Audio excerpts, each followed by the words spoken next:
আসসালামু আলাইকুম প্রিয় গাইস, কেমন আছেন? আমি আলহামদুলিল্লাহ ভালো আছি। কেবিজি ব্লগের পক্ষ থেকে আপনাদেরকে আবারও স্বাগতম। চলে এলাম নতুন আরও একটি ভিডিও নিয়ে। তো গাইস, চলে এসেছি আমার প্রাণের শহর কুষ্টিয়াতে।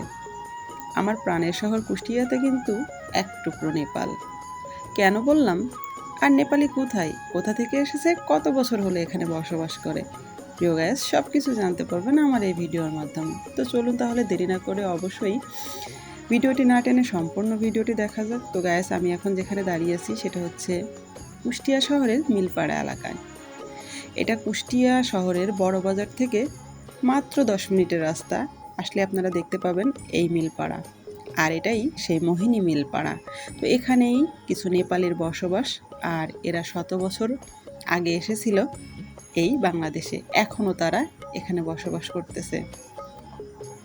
নেপাল থেকে আসা এই বংশ কিভাবে আসলো আমরা একটু জেনে নিই। কুষ্টিয়া শহরে নেপালি সাংস্কৃতিকের একটি অংশ বিদ্যমান, বিশেষ করে মোহিনী মিলের আশেপাশে। 1908 সালে যখন মোহিনী মিল প্রতিষ্ঠিত হয় তখন নেপাল থেকে কিছু পরিবার কাজের জন্য আসে এবং তারা সেখানেই বসতি স্থাপন করে। আর আমরা যেখানে আছি সেটা কিন্তু একদম মোহিনী মিলের সাথেই এই বসবাস।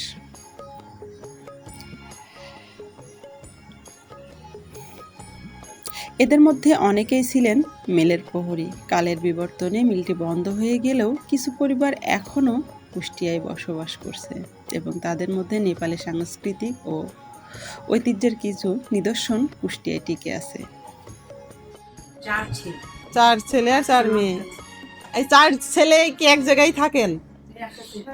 এই কোয়ার্টার কোয়ার্টার এগুলা কি সরকারি ভাড়া দেওয়া লাগে আপনাদের? না, ভাড়া দেওয়া লাগে না। বলো তুমি এখন দেখি কথা বলো না।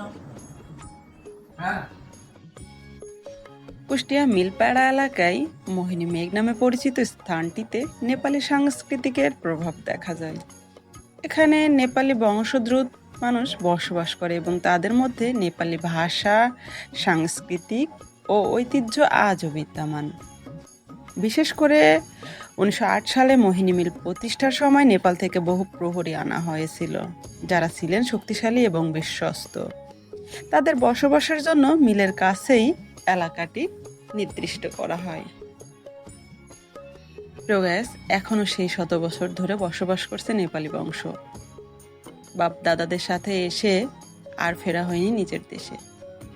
এখনও তারা রয়ে গেছে এই মিল পাড়ায়। কেউ কেউ ফিরে গেছে, আবার কেউ কেউ রয়ে গেছে এই মিলের মায়ায়। তেমনই একজনের সাথে কথা বলবো এই নেপাল না ফিরে যাওয়া এই মিলের মায়ায়। ভালো আছেন কাকা? হ্যাঁ বাবা ভালো আছি। কাকা কত সালে আসছেন? এই আমরা তখন বাবারা আসে তখনও ব্রিটিশ, তখন দেশ ভাগাভাগি নাই। আর এই দেশে বাবা দেখে নিয়ে আসে 47 সালের পরে, যুদ্ধের পরে। আমার বাবা একজন ছিলেন ব্রিটিশ রেজিমেন্ট, রিটায়ারমেন্ট। মোহিনীমোহন চক্রবর্তীর সন্তান, তার ছেলে দেবীপ্রসাদ চক্রবর্তী। আমার এক নানা ছিল আর আমার এক বড় বাবা ছিল। তাদেরকে বলেছিল আমি নেপালি চাই, রেজিমেন্ট রিটায়ার। ওই শস্যে আমার বাবারা এই দেশে আমার বড় বাবা নানারা নিয়ে আসে। তারপরে এই মিলকে রক্ষাভক্ষ করার জন্যে, দেখাশোনার জন্যে আমার বাবারা থেকে গেছে। আমরা এই দেশে আমাদের জন্ম, ছেলে নিয়ে বিয়ে দিয়ে নাতিপুতি। এখন বর্তমান এই দেশে আমার তাতে মন চায় না। দেশের প্রতি মায়া। যার যেখানে জন্মভূমি তার সেখানে একটা ভালোবাসা টান আছে না? এটা হ্যাঁ? অবশ্যই। এই বর্তমানে দেশে আমি যেমন আমার একটা পরিবেশ, সবার পরিবেশ, সবাই এক থেকে থাকি, এই পরিবেশটা আমি তো ওখানে পাবো না। আর ওই পরিবেশ যদি আমার দেশে যাই করতে হলে পারে আমাকে অনেক টাইম লাগবে। তো আপনাদেরকে তো নেপালি বলা হয়, হ্যাঁ, আমরা না পারি কিন্তু আপনারা তো বাংলাদেশি এনআইডি কার্ড পেয়েছেন। সব কিছু। অসুবিধা তো হয় না না এখানে থাকতে? হয় না, কিন্তু মাঝে মাঝে একটু। এখন বউ বাহিনী, তাই এখন সরকার নাই, এখন হাম বাড়া হয়।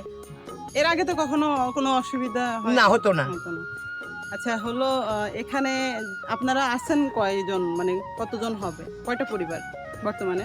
গড়পড়তা পরিবার না আমাদের সিঙ্গেল পরিবার? না, গড়পড়তা পরিবার কতগুলো আছে? এই বাঙালি দিয়ে, বাঙালি না আপনারা? আমরা দিয়ে 6 ঘর। আচ্ছা 6 ঘরের ছেলেবেলে সন্তান হবে, না হলে প্রায় 20-25টা হবে। আচ্ছা এই নেপালি আছেন, হ্যাঁ, এসেছিল তো 50টা পরিবার, তারও বেশি। চলে গেছে তারা, হ্যাঁ। কেউ কেউ পাকিস্তান পিউরে চলে গেছে, কেউ স্বাধীনে পড়ে, যে যেখানে। আর আমরা আমরা এমনই একটা বুদ্ধিজীবী, এই মিলের আশা করে, টঙের আশা করে এখনো আছেন। আছি। মিলে বলতে গেলে মিলের মায়ায় পড়ে আছেন। মিলের মায়ায় পড়ে আছি। কখনো কি এটা চালু হবে এরকম আশা করেন? আশা করি না, তো আশা করি না কথাটা বলতে গেলে অনেক দূর যায়। যেমন 1 মিনিট, আপনি যখন দাঁড়ালেন বললেন 2 মিনিট, আচ্ছা যাক, 2 মিনিট আচ্ছা যাক, 44 সেকেন্ড। আচ্ছা যাক, তো চলানো যায়, কিন্তু কে চলাবে? আমি সামান্য একটা কথা বোঝা যায়, আমি কিন্তু মূর্খ, হুম। লিখে পাওয়া জানি না, শুধু নাম লিখে যায়। আমি এই ব্যক্তিকে আমি ক্ষমতাশীল এই মোহিনী মিলে ম্যানেজার করে পাঠালাম, মাল্যবান। সাথে কি দিলাম? 3 কলসি পানি। আমার ডিপার্টমেন্টে 3 কলসি পানি ভরা আছে, দায়িত্ব তোমার। এই কি করলো? 1 কলসি খালি করে ফেললো। কিন্তু আমি খোঁজখবর করলাম না, পরিবর্তে আরেক ম্যানেজার আসলো। পরপর 4 ম্যানেজার 3 কলসি পানি শেষ, কলসটা উপর রাখলো। তাহলে এর জন্য দায়িত্ব কে? দায়িত্বটা কে? সরকার দেয়। সরকারের যে লোক আছে ভ্যারিফিকেশন করলো না। আমি যে 3 কলসি পানি থুয়ে আছি, আমার পানিটা কই?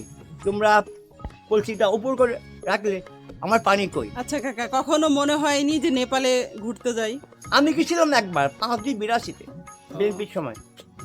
5-2-82 আর 5-2-82-তে, 82 সালে গেছি। হ্যাঁ, ওখানে যা দেখি। আপনার জন্ম কত সালে? আমার জন্মধন আমার তারিখ তো মনে নাই, তো আমার জন্মস্থান হচ্ছে 1971-এর সময় আমার বয়স হচ্ছে 17 থেকে 18। তাহলে তখন আপনি তরতাজা যুবক। হ্যাঁ, যুবক আমি।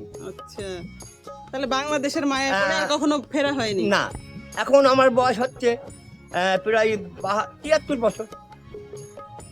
আর আমার বড় ভাই ছিল একজন কুষ্টিয়া কেন্দ্র মুক্তিযোদ্ধা ড্রাইভার। এই পাখিনাটা দ্বিতীয়বারে শনিবার যে আমার বড় ভাইকে রায়নি বটতলা খানচিনারা হত্যা করে, 4টি গুলি, জাতীয় পতাকা।